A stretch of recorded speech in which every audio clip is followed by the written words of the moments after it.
Hey, there's that music, friends. There's that music that tells you that it's the Common Good Podcast. Welcome. It's the Tuesday, June 8th edition, the day we've been waiting for since Monday, that we would join together on Tuesday to talk politics and the common good. I'm Doug Padgett in Minneapolis, sitting down today. I did a long bike ride yesterday and this morning, and I'm going to take a little time off my legs. I'm joined by Robb Ryersey and the producer Dan hovering in the background back there. So to all of you, let us know where you're coming from if you're following along on the chats and the live streams. And you do know this goes out on multiple live streams. So you share it with your friends wherever you're watching and let them know that you're part of the common good and you want to make that your voting criteria along with the rest of the way you live your life. So, Robb, I said I was in Minneapolis.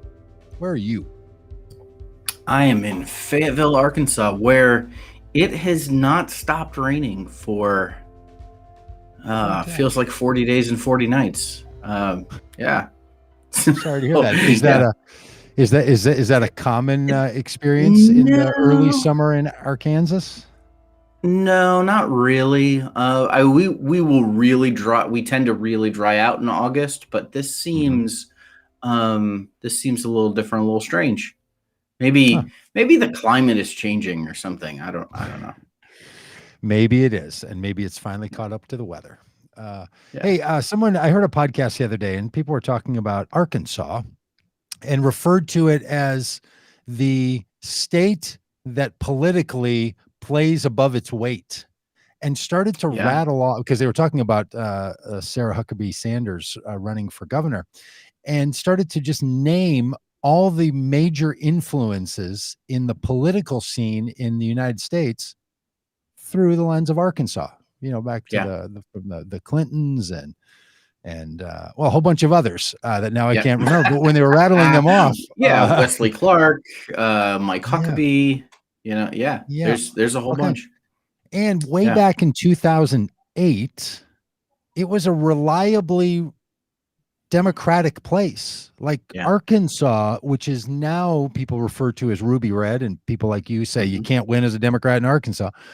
Boy, that's really new. Like that's a last 10 year, 12, 15 year phenomenon. Yeah. And it just seems like it's maybe a place that'd be worth paying more attention to. I mean, obviously you do because, you live there and your family's there and you're part of it all.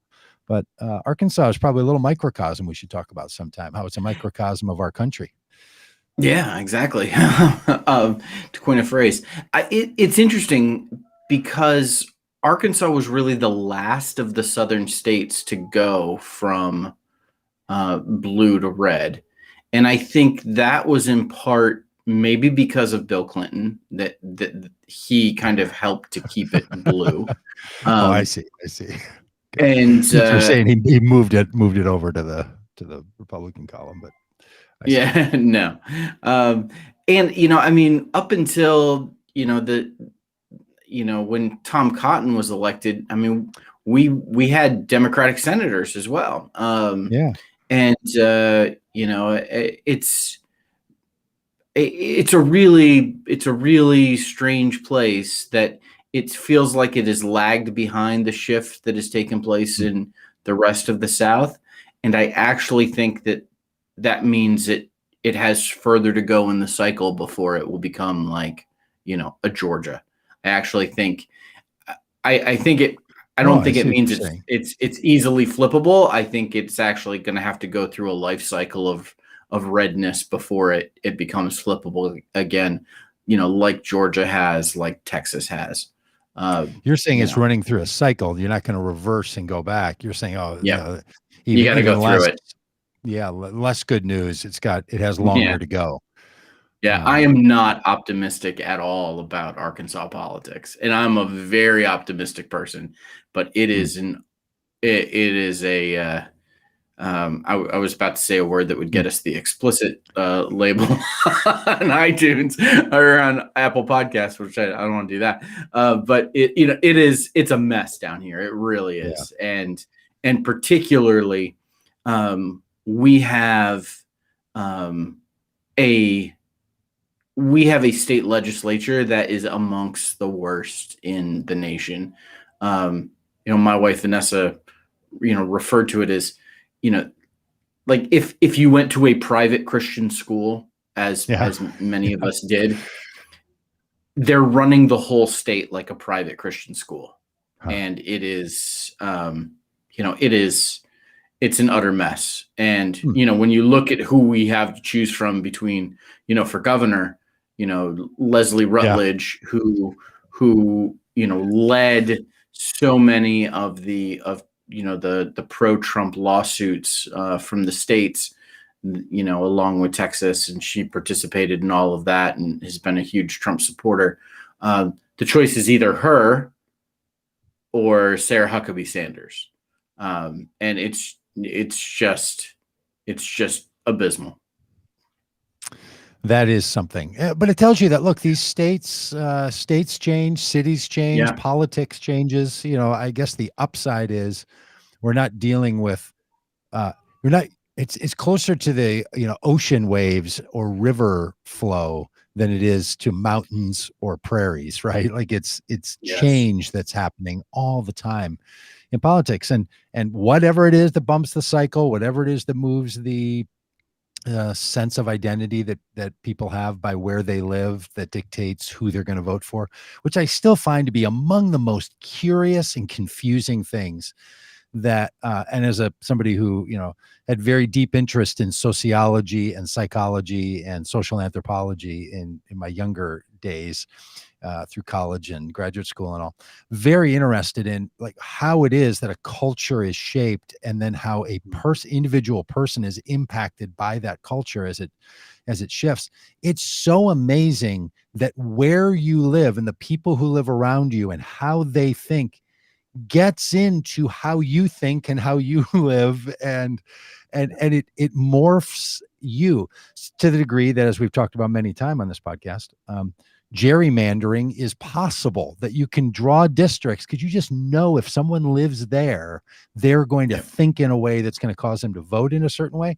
That is a reality, is one of the things I just think we have to think about all the time when we talk about politics, is that it's a social construct that is continuously in the process of development and growth and de-evolution.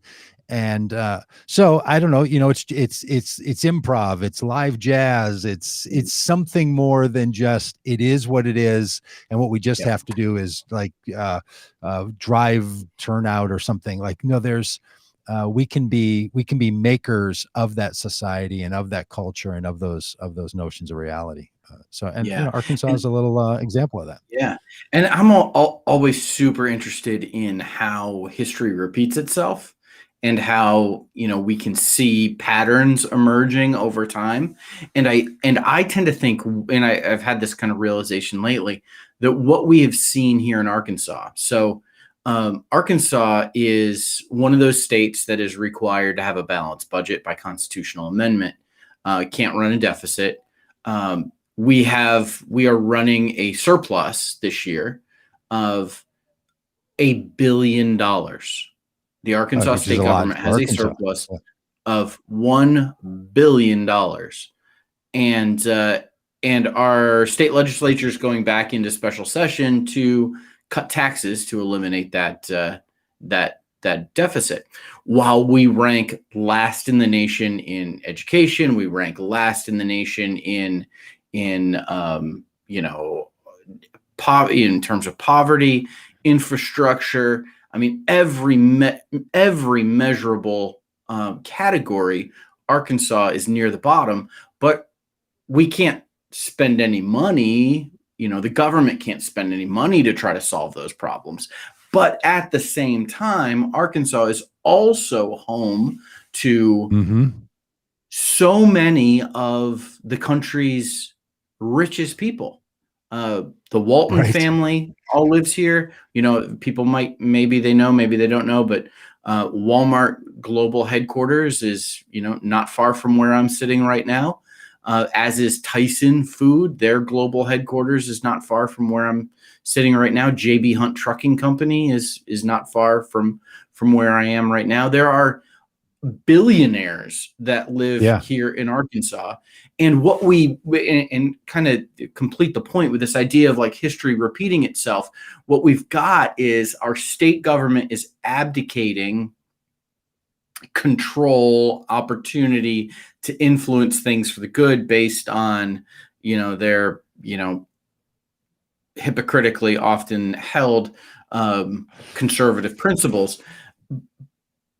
But they are shifting the responsibility of that to the wealthiest members of our state, the wealthiest citizens in our state, and they are now able to shape Arkansas's educational system and so many aspects of things in Arkansas, because they use charitable giving and the foundations that they run and the organizations that they support. It's a way of it's a pseudo government address almost. These problems.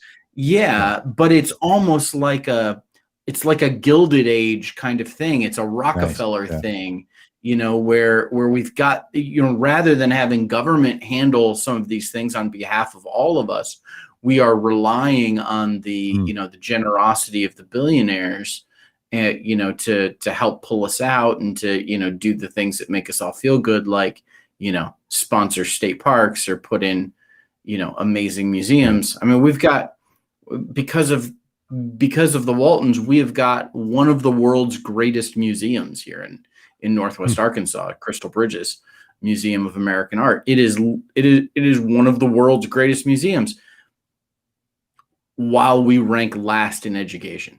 It's just, it's a weird dichotomy, and there's crazy things that are happening here. But I also know we didn't plan to talk about Arkansas all day. It's just, but it's a weird place. Yeah, and I was sort of joking at an homage to the poet laureate of O Common Good with her very famous and worldwide known poem, Mississippi is a microcosm of my nation. But in a lot of ways, Arkansas, by these descriptions, really is a small place to look at the impacts that are repeating themselves in this, in sort of a non-identical way all across the country. Lots of things going on. All right, hey, a couple other things happening in politics. We're into primary days. I think maybe today or next week there's some gubernatorial primaries that are happening. Today in so Virginia. for people who are thinking, wow, I'm glad to have a break from electoral politics. Well, that's true, but it's like a sport where during the off season is when champions are built. So it's during this period of time when the people who are the party people that run the political parties are doing all the things you have to do to run a political party and to put candidates in play. And actually the candidates that you will be thinking of voting for in this fall or in next fall, if you have those elections, that is all happening right now. So that's happening. And it's happening over there in what would you say, New Jersey and in Virginia? Yeah, Virginia. People are voting today in the Democratic primary in Virginia. Yeah, they're and that's going to determine, they think that whoever the Democratic candidate is, or at least, and I know somebody else can run outside of it, is likely to win that election. So these primaries are just crazy important, right? That if you win the primary, and there's a lot of candidates that are being primaried for their 2022 congressional runs, or they will be next fall, how powerful that can be for someone to be primaried. Well, in New Jersey, the Republicans are having to basically have a little test on how Trumpy the politics for the GOP is going to be in New Jersey, because they are they have somebody that's super like, let's be done with this guy, let's move on, let's be a kind of fiscal conservative Republican, best practices kind of business oriented guy, and then somebody that's like, no, this is all about identity, and this is all about those the insurrectionists supporting Trumpists that are out there. So that'll be curious to find out, where did New Jersey go? And I bet of no one who's hungry for the answer to that question quite like Chris Christie, because that guy wants to know if his brand has carried, because and he's a bit of a hybrid himself. So anyway, not I think that New Jersey represents this moment where you start to see how is it going to look, right? It's these are early signs of how deep does this Trump fanaticism run inside the Republican Party. Yeah, and the question is are Republicans going to double down on Trumpism and not just the policies of Trumpism, but the attitude and approach of Trumpism, the bombastic style and the confrontational style of Trumpism. And it's going to be interesting to see if there's a doubling down on that or if there is fatigue of that. And New Jersey really is an interesting test case because for many years they had Chris Christie as their governor. And Chris Christie really, Trump patterned his approach on the way Chris Christie governed in New Jersey. And I mean, no one was more upset to see Trump enter the presidential race than Chris Christie, because he had that lane as the the Northeast tough talking, politically incorrect guy who's going to just say it like it is. That was Chris Christie's brand. And Trump entered the presidential race in 2016 in the Republican primary and took the air right out of Chris Christie's sails. And reduced him to, the guy who was running to McDonald's to get, Trump a Big Mac. Probably picked up a few things for himself. as I am wont to do too. Pick up those breakfast if there burritos. is an area that had this approach with Chris Christie for 8 years as governor, then had it for 4 years with Donald Trump as president, they've had 12 years of this approach. And it's a really, we're going to be able to see, has the fatigue set in? And is that an indication that, maybe the fatigue is going to set in across the country? Or does that mean that, no, actually, this is the way we need to do it. We're going to double down on this. It's going to be a real interesting test case to see. And did enough of the non-Trumpist leaning Republicans leave the Republican Party and will not participate or can no longer participate because they're not Republicans officially any longer in the primary process? That's the other thing that happens when you weed down a political party. You then end up with the people who are just the most fringy or the most committed to ideas that the other people just couldn't handle any longer. So it gets more intense. You dilute the what? You boil it down, and this is Trumpism concentrated. With all of the kind of moderates, common sense Republicans taken out, it's very concentrated now. Yeah, and I don't know how their primaries work. Yeah, so that's what's going to really change the scene. So anyway, that's all happening. So if you're into this stuff, stick with Vote Common Good. We're gonna help. The Republicans who've tried to find an off-ramp, the Republicans who need a break from this stuff, the Republicans, the former Republicans who have felt like they made a big mistake. And there's a few people that feel like they made a big mistake. This video that's so famous from the insurrection, from or what is also called the Donald Trump rally. So after Donald Trump held the rally outside of the White House, then the people who came to his rally, they attacked the Capitol and beat police officers and tried to stop the certification of the election. So and 5 people were killed. 5 people died as a result of this, and it was planned. It was planned ahead of time. Turns out, right? They know this. Thanks, Dan. Good catch up. What a report that just came out from 2 Senate committees, because the Senate has decided we don't need to have a commission to look at this, as Mitch McConnell said. We know what happened. We don't have to look at it. I mean, just insane.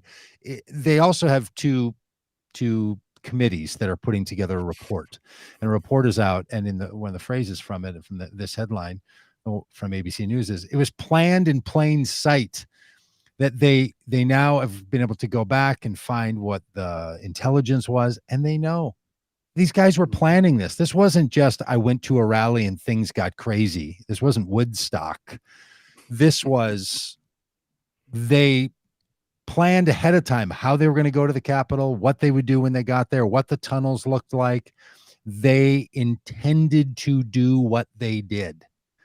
And people were ginned up to it. And one of the guys in that very famous video where they're coming up the stairs, and that's the one video that they've sort of detailed, step by step, and where the officer comes up the stairs and he looks over to his left and he sees that that's where the Senate chamber is, so he gets the crowd to follow him to the right. That guy so the officer is the one walking backward in that video. The man who was the front of that crowd, who was jeering at him and coming at him, they arrested that guy, of course, from Des Moines, Iowa. Nice little town. He wore his QAnon shirt and says in his court filings he wore the QAnon shirt because he wanted to be sure that the QAnon message was out in front when he was on TV so that Q would get the credit. So here's a guy first in the building chasing down a police officer wearing a QAnon shirt, saying, I wore the QAnon shirt because I wanted to make sure it got on TV, meaning we knew we were going to get on TV for this. We did this as public display. This was a public attack on our Capitol, and we planned it, and I even picked my wardrobe, says this guy. Well, now, Rob, maybe you saw this. He's now saying he did this, quote, for reasons he does not even understand himself today.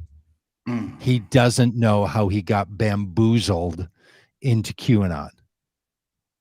So he went down a deep, deep hole, and part of his defense is, I don't know. We do know how the guy got bamboozled, because he says later in the same court filings, Dan, maybe you can pull that next one up. He says, I went because the president of the United States told me to come and to be a patriot. So his line is, it was the one just back there, Dan. One back. The line is, in any event, he fell victim to this barrage of internet-sourced information and came to the Capitol at the direction of the President of the United States to demonstrate that he was, quote, a true patriot, his court filings say. So this guy is now like, I went down a hole. I regret it. I don't even know how I got there. The president told me to come. I came. I put on my Q shirt. I got in front. I attacked the Capitol. I was a soldier in the president's army. I mean, this is as bad as January 6th was. And I know that today on June 8th, there's people that are like, good grief, people, you're a month and 2 days, you're 6 months and 2 days out. It's just getting more intense. And we can never get over this until justice is served. We cannot let this go. We can't. It's too important. Listen, let's put this in context for a second. Okay.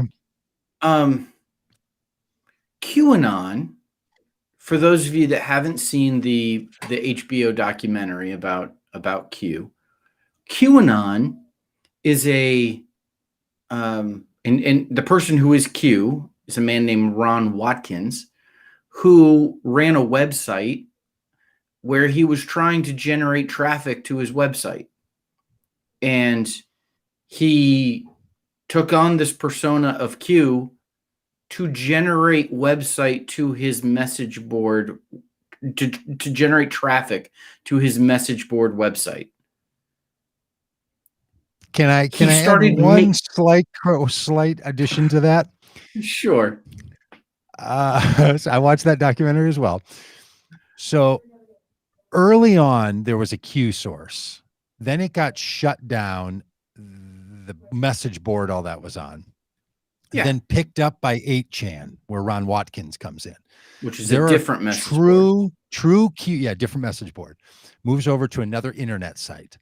True QAnoners say the original Q is not the same as when Ron Watkins took it over. So now, to your point, being correct, all the things that this fellow from Des Moines and all the people wearing their Q shirts, the stuff they were following that was this Ron Watkins who was ginning all this stuff up. But the Trying truest to of true generate believers say, no, there was a truth to it, which I bring all that up only because the true nature of a cult is that you have an ultimate source somewhere that is pure, and then later people pervert it. So it's essential in the Q narrative for a lot of people that there was an original truth there that they were that they were pursuing. So all that to say, these people this are, it's more like a cult than it is like a political theory or even a right, conspiracy theory.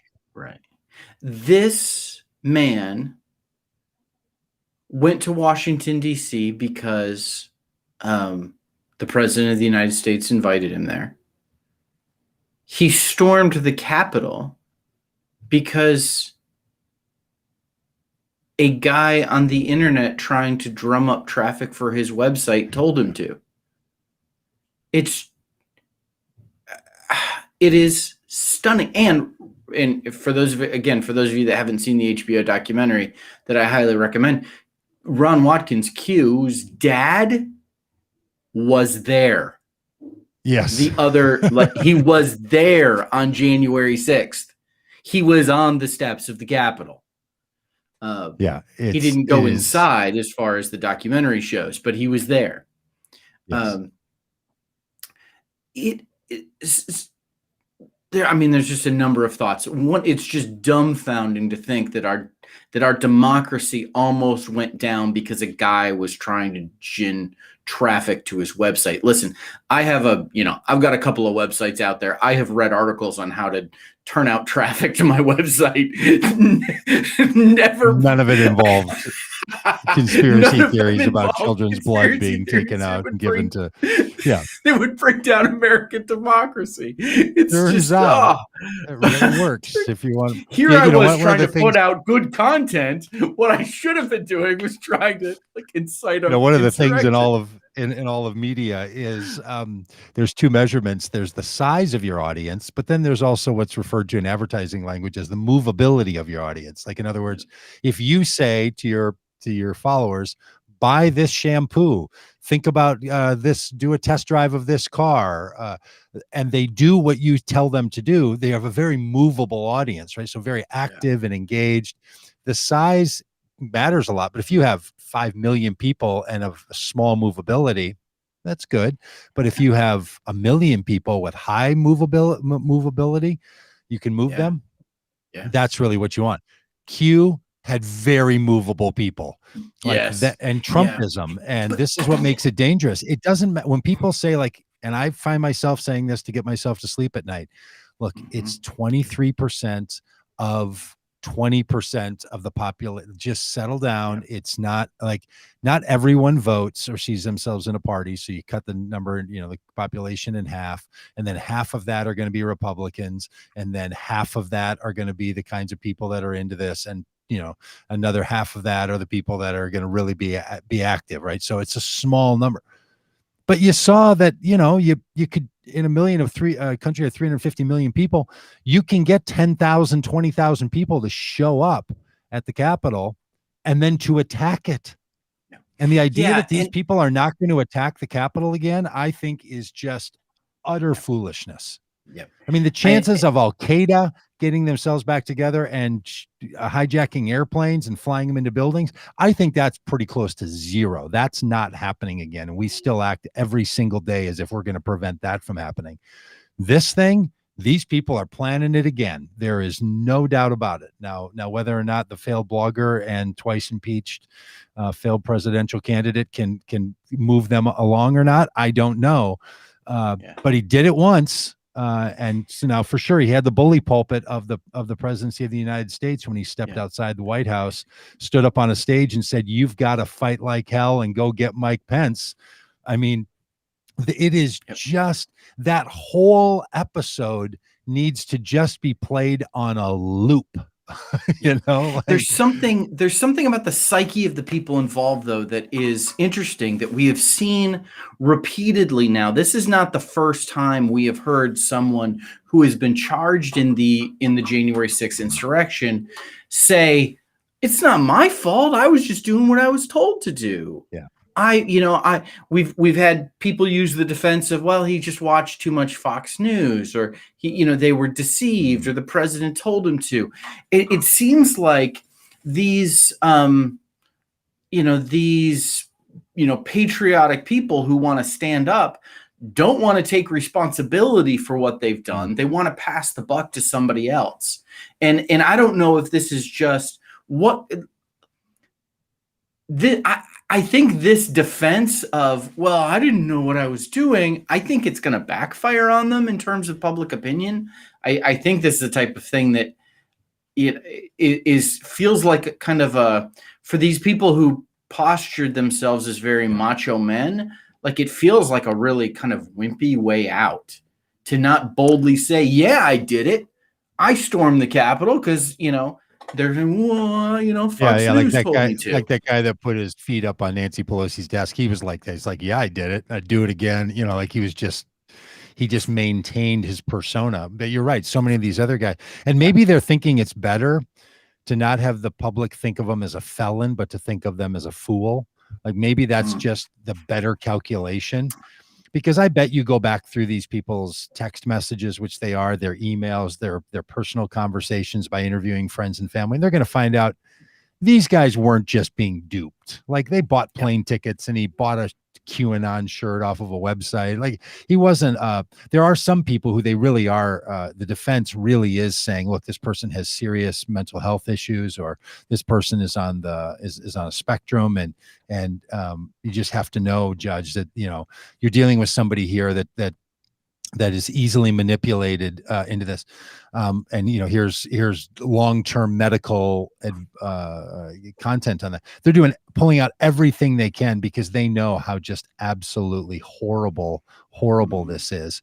And the fact that somehow Donald Trump still gets a pass on this stuff from so many people is just incredible. I'm gonna meet this week with a Capitol police officer in Washington, D.C., who was part of this, and start hearing these stories of these guys. And because those stories really do have to be told too, even if someone didn't die, just the fact that they were involved in, by their own estimation, hand-to-hand combat over multiple hours with U.S. citizens trying to protect the Capitol. And I have Republican friends of mine, because now I'm just saying, like, look, after they said that I'm going to investigate this with a commission, that if you're going to claim Republican status, you have to own the fact that you just you also do not believe that we need to investigate with the full force of the federal government what happened with the insurrection on January 6th.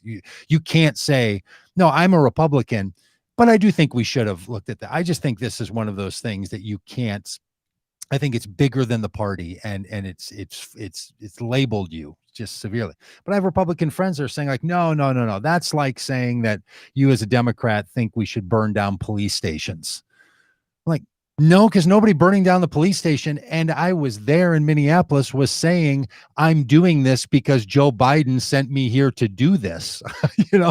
Like, this is not the same thing at all. That's an American response. This is a very particular Donald Trump response. And then the Republicans said, no, we shouldn't investigate it. No, we shouldn't look into it. No, we know enough already. There's nothing going to be gained here by an investigation. And look, I understand what Mitch McConnell wants to do. He doesn't want people talking about this. You don't get to do that. You don't get to not talk about the insurrection. I mean, it's just absolutely bonkers. So, boy, I really got myself wired up there. I mean, I could feel it. Whew. Hey, one more news story. And this one, the government did something right, and the FBI did something right. And I don't have a chance to say that very often in my life. But there's this little headline here that the FBI and this is what cracks me up, the Australian government went together, and Rob, they created an app that then they marketed and pitched to criminals, like a WhatsApp kind of thing, a communicate called Anom, ANOM. And they got them to use this app and then to use it to communicate about their criminal activities. And they were tracking everything going on in the app. Just fantastic. So now they're It's arresting amazing. more than 800 of them, and they're up deep in their lives. And that's the kind of thing that you think, on one hand, you're able to pull that off, and on the other hand, you didn't know these knuckleheads were coming in to attack the Capitol. And now, of course, they're saying, yeah, of course they did. But you get this mixed thing with the government, right? And every once in a while, when there's a global criminal conspiracy, that's not the Trump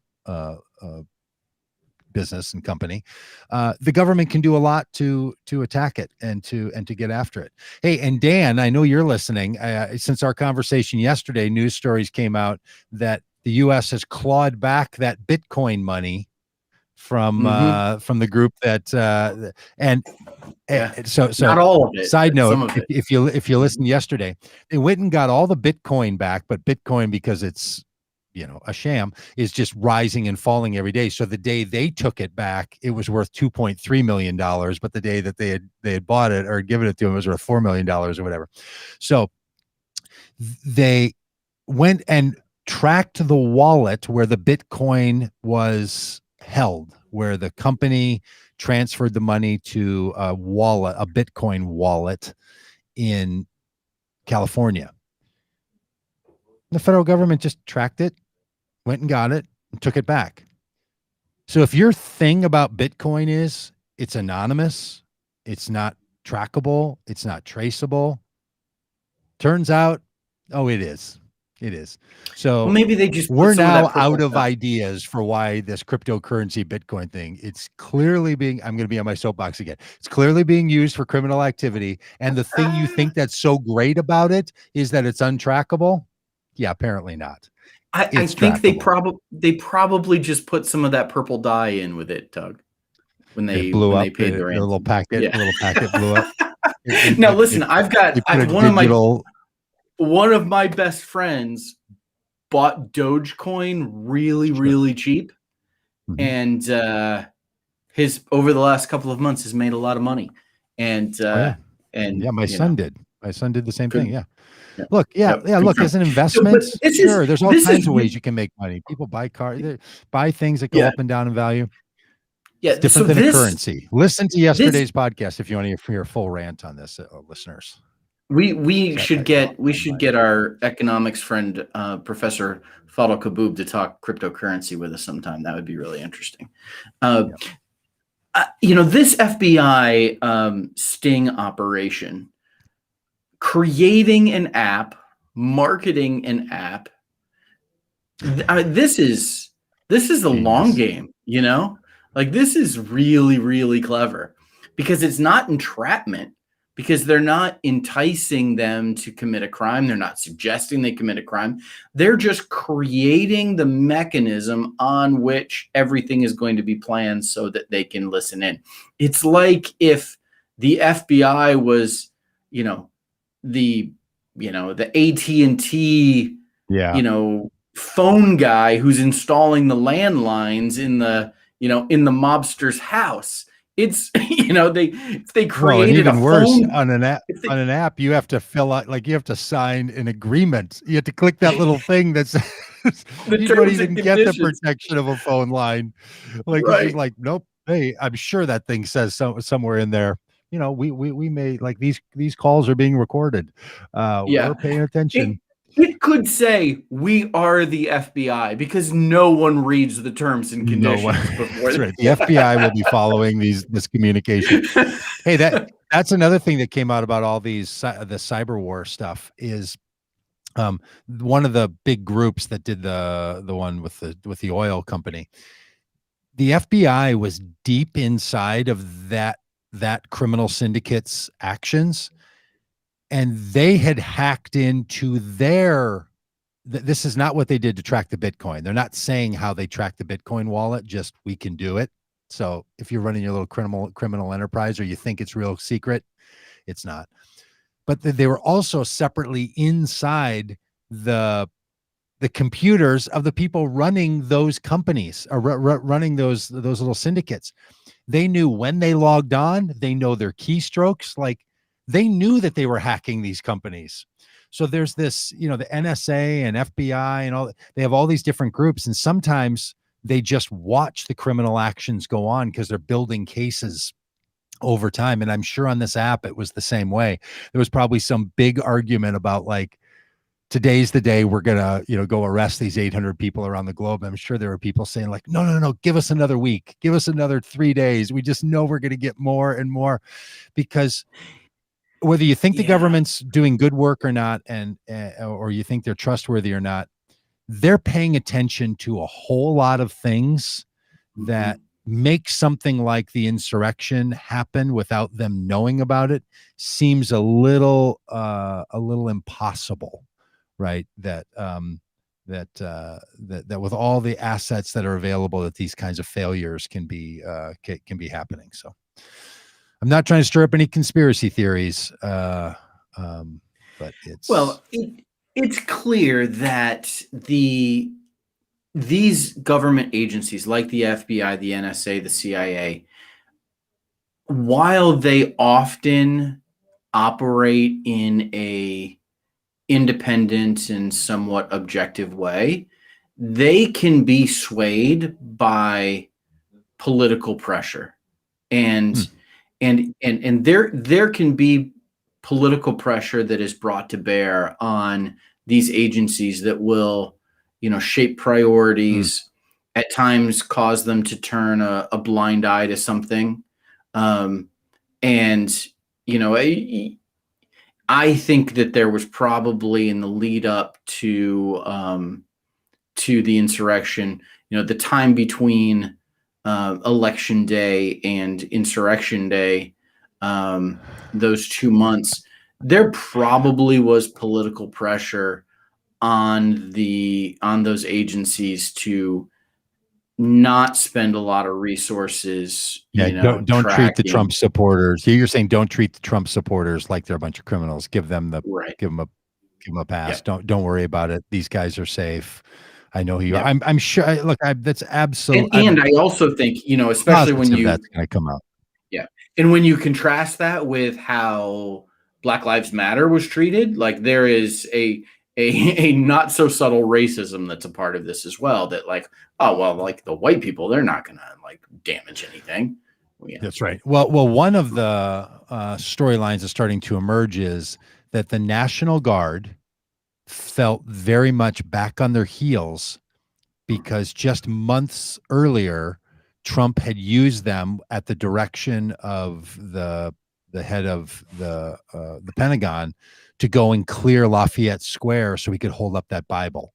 So that action that was so wrong, was so bad, lingered in the mindset of how are we going to interact with people who are coming here to have a rally or to have an event. And now all of a sudden, because of the pressures you're talking about, which was clearly like, Trump has called them here. It's his rally. Literally, he's the one addressing these people.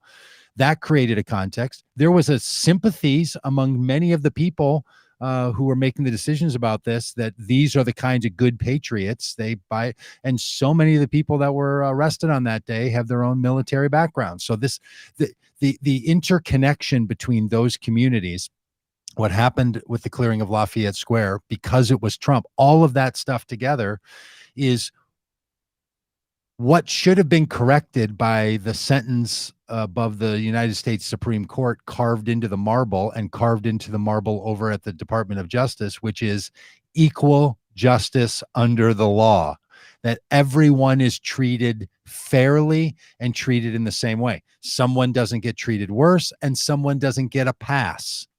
That Trump supporters or the president, they're not political diplomats that can just park wherever they want and you can't give them a ticket. But that's how they treated these people. They treated them as if these are the good guys. Ron Johnson, to this day, and a number of other Republicans are still talking about these folks as if that's exactly who they are. But that's where they find themselves. I'm back on this thing again. I just can't seem to shake it. I found that an insurrection, it lingers more than 6 months in my mind, in my heart. I just can't. Absolutely. We cannot get over this until justice has been served. It is too important. And what's the justice? What justice can ever be served for this? Like what? Yeah. I literally don't know. Like, okay, you're going to Yeah. put all these people in jail for 3 months or 6 months. Donald Trump's going to be Well, convicted of inciting there's a got to be riot. I don't even know. Like, I just think yeah, there's got to be some kind of accounting for it's got to what be a took place. generation that never forgets this thing. Yeah. Yeah, and this is why it's so frustrating that the bipartisan January 6th commission, uh, was squelched by the filibuster last week, because that would have given us the opportunity to have some kind of sense of, okay, what took place in a way that was similar to the September 11th commission. Over a period of time, let's have some reckoning. Let's take an account of what took place. Let's figure out what went wrong, and we'll figure out what we need to do to make sure it doesn't happen again. Yeah. And none of that is going to happen.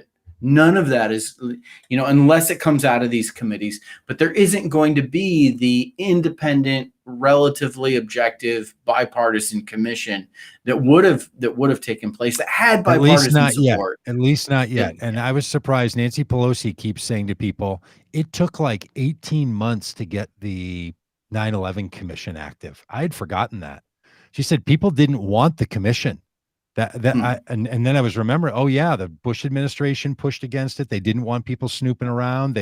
Finally people came around to it. So it's possible that at some point sentiment or control of the Senate changes enough where it's like, oh no, we're not done looking at that thing yet. There's going to be a full on. I mean, the fact they were going to try to get a commission together and be completed within a year of the insurrection was impressive, right? That was the negotiated piece of it. So it really could be that this thing, keeps moving. Yeah. And I want to point out again, and I think it's just important to emphasize that this commission has bipartisan support. Right. More than 30 Republican House members voted in favor of forming the commission, including, my congressman. 7 Republican senators voted in favor of forming this commission. It has bipartisan support. It was stopped because of the filibuster in the Senate. Yeah, because it couldn't get 10. Because it couldn't get 10 senators from the Republican Party to go along with it. So unbelievable. I think it's just real. I think it's just, in terms of the way the political landscape gets shaped by language, and there are Republicans who want to characterize all of this as, well, a Democratic partisan witch hunt. No, this has bipartisan support, and not just like the lone Mitt Romney, no, actually there's a sizable number of Republicans on board with this. And I think it's important for Democrats to continue to talk about this being a bipartisan effort. Yeah. And the problem is, right, that in the Senate, it's controlled by the leadership. The Senate is on both sides, both political parties, controlled by the leadership. So it kind of doesn't matter what other. I thought it was controlled by Joe Manchin. What other people what other people say and what other people think, right? It's where the leadership finds itself. And when Mitch McConnell came out and said to the members of his party in the Senate, it would be a personal favor to me if you voted against this. That's putting your foot on the brake, right? And he was saying, we're not doing, so it wasn't just a conscience vote and let's let every Republicans were having to decide a whole lot of things. And when an insurrection is the thing you're using to have to determine your loyalty to following the Senate leader, that's something's not square here. There's still something that we're going to know about this. It's not quite sitting right. Hey, speaking of something not feeling right, Rob, I'm a big Kamala Harris, Vice President of the United States of America fan, big fan of hers. I have shirts with her name on it that I wear out in public. I mean, I'm literally wear the shirt. Yesterday, when she stood in Guatemala, a country I've spent a lot of time in, have a very warm spot in my heart for the land of eternal spring. and said, I want to say to people in this country and around, and the triangle countries and the other countries who are thinking about coming to the United States, do not come. We will not let you in. It was not a good day for me in my deep support and affection for the Vice President of the United States. I just think the Biden administration is wrong on this. I think they're messaging it in a wrong way, and I think they're thinking wrong about it. And I'd love to help them. I'd love to help them think right about it. Love to push them down a common good path. And if they need to come on a bike ride for 65 days to get their thinking clear on this, I'd like to invite them to come along and do that too. I saw Joe out for a ride the other day, the president. Looked great. Why don't you bring that bike down there to El Paso and shoot with us, down to Brownsville for a couple of weeks. The answer should not be, we have laws, we will enforce our laws, which is what the vice president said. The statement needs to be, our laws are insufficient to the situation. Our laws need to change. Our laws are not serving the common good. They're not protecting our country. They're not protecting you as people that are seeking asylum or refugee status. They're not even serving immigrants or other citizens. Our laws are not suited for this situation. Until we get those figured out, we need you to wait to come to the United States. If that's where they are. Now, I think they should get this stuff figured out even sooner.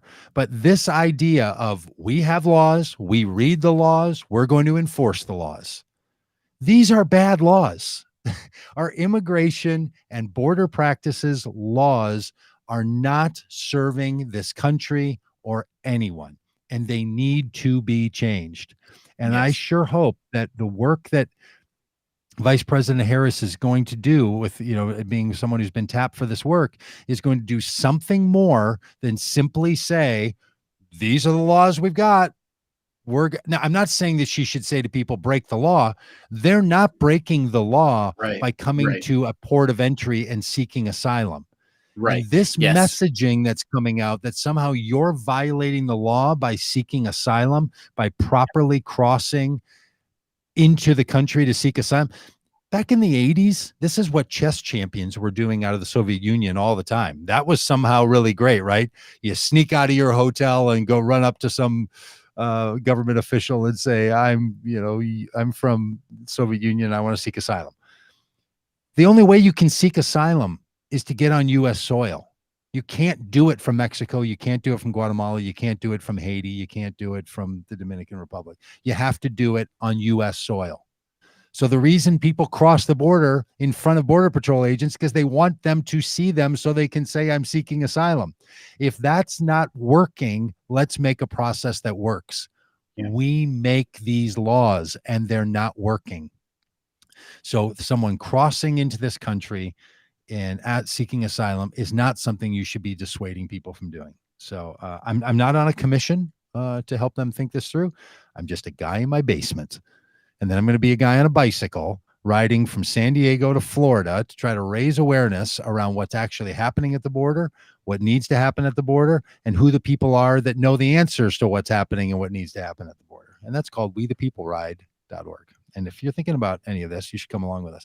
But it was a hard day yesterday to hear the vice president take that tack. I know the Biden administration sees this differently than I do. I'm glad to disagree with them on it, but this is pretty serious. This is not like I'm not trying to slide in here as old Mike Pence, like, the president and I won't see eye to eye on the insurrection.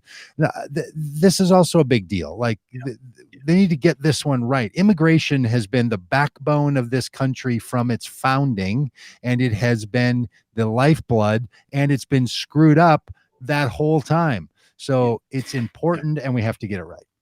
Yep. And from this is the politics podcast, and from a political perspective, there's got to be the recognition that kids in cages, asylum seekers, refugees coming to the United States, and how they were treated at the border was a significant political liability to Donald Trump, particularly with movable evangelical voters. Now, Donald Trump won the vast majority, won 75% of white evangelicals in 2020, which is a huge number, but it was down 6% from 2016.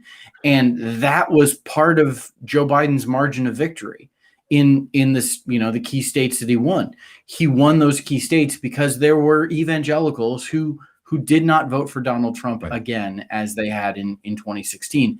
And, we know from our work with Vote Common Good, talking with so many of these folks, surveys that we've done, polling that we've done, the biggest issue to movable evangelical voters was kids in cages and immigration. And so the Biden administration has an opportunity here from a political perspective to solidify the support of white evangelicals and to grow the support of white evangelicals for whom this is a huge issue for a number of reasons, when they simply, in a much nicer tone, in a kinder, gentler way, reiterate the exact same policy that Donald Trump had, again, doing it in a kinder, gentler way. I'd rather hear Kamala Harris say it than Donald Trump say it, because she's more pleasant to listen to. But when it's the same policy, this has a potential to really backfire on the Biden administration. If they don't recognize that kids in cages was a major thing that moved the American electorate, like if they just think, well, it's no big deal, business as usual, it could backfire on them as well. I think you're right. And look, they will say and have said our policies are not the same. We've changed the punitive policies. And you're right, that the tone has to be different. And it is. And the policies actually are different. But the messaging is staying the same. Yeah. This is the key. And if you think that people only listen to policy, they don't. People don't know the policies. They know the messaging and they know the tone. So yeah, you do want to be more empathic. You do want to be more understanding. You want to deal with the issues that are happening in Guatemala and all this.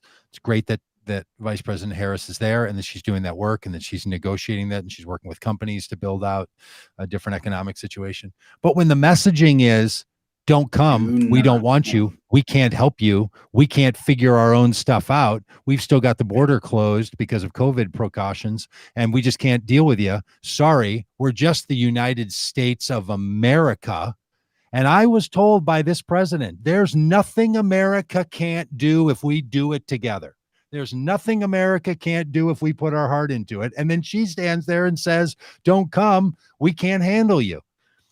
That messaging, and I know they're bouncing around on this, but this is not the time to play to the lock up the borders Republicans. This is a time to knock that stool out from under those people and make this thing right and make this thing work. And it just I'm so glad we're going to spend some time this year trying to turn people's voters and citizens' minds around on this stuff, because this is not the way that and I know that the Biden administration keeps saying, I heard Jen Psaki say it on a podcast the other day. She said, like, look, immigration really is important, but it's just not a movable issue right now. And it's not where we're going to spend our time and our energies on solving this. We're going to work on COVID. We're going to work on the economy. We're going to work on infrastructure. That's what we're going to do. Great.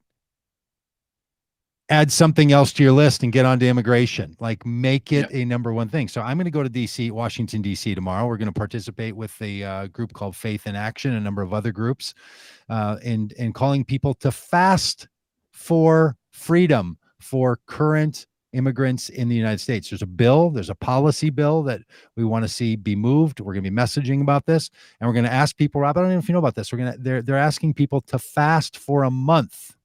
Now, not a single person for a month, but to pick up a week or to fast for a day during that week. So to join this month-long effort of religious people fasting, it's something that many religious traditions do when someone's sharpening their spiritual focus. And so they're going to ask people to fast for this, to raise awareness around these policy issues. And I'm all for that. We do need different policy. The best way to get different policies is to get different policymakers. We now got different policymakers in the administration. We need them now to act on this thing. This is now the time that they have to move and that they have to act. So it was not a great day. It was not the but yep, you're gonna have those in the ebb and flow of a 4-year administration, 8-year administration. You're gonna have those. But if they put and hopefully it'll be it's going to be hopefully this will be a learning experience for for the Biden administration. I hope so. Well, hey, thanks for being with us today, friends. Tomorrow's our faith day. We're joined by 3 faith voices: the incomparable Stephanie Rose Spalding, Dominique Gilliard, Laura Truax, and myself. And then I think we're going to have a little piece from the bishop of the Washington, D.C. Episcopal Church and the National Cathedral on Thursday. Mary Ann Buddy. I always like talking to a bishop. Feels very authoritative and somehow ancient. Bishops. It's like when chess was created. So I think it's awesome. So happy Common Good Tuesday to you all, and we will see you tomorrow. See you, Rob. Bye, Dan.